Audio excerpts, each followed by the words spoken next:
Bonjour, bienvenue sur jean-pierre-villade.com. Je vous propose un nouveau tutoriel sur EBP de e-facturation classique OpenLine sur la création des familles clients. C'est vraiment très intéressant à penser à créer des familles clients avant justement de créer des clients.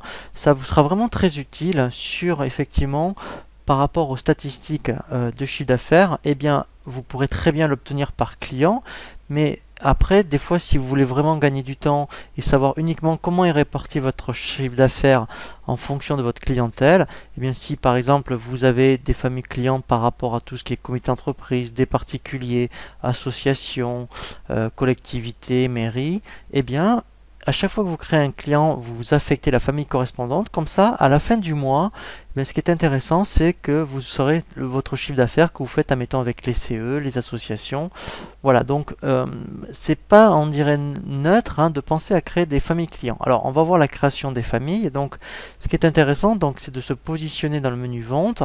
Et lorsqu'on est sur l'option Open Guide Vente, vous voyez ici, donc, vous avez vraiment un petit écran de démarrage par rapport au menu vente, et l'objectif, on va donc créer des familles clients. Donc en fait, on fait ajouter. Voilà, donc là, en mettant, je vais vraiment créer les familles donc, que j'ai indiquées. Donc famille, donc alors je vais mettre comité d'entreprise. Voilà.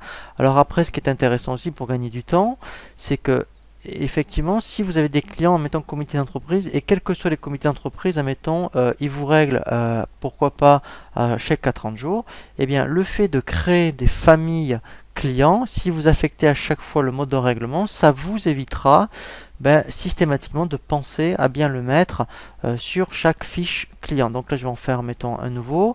Pourquoi pas, mettons, si vous avez tout ce qui est collectivité. Voilà, donc là, même principe.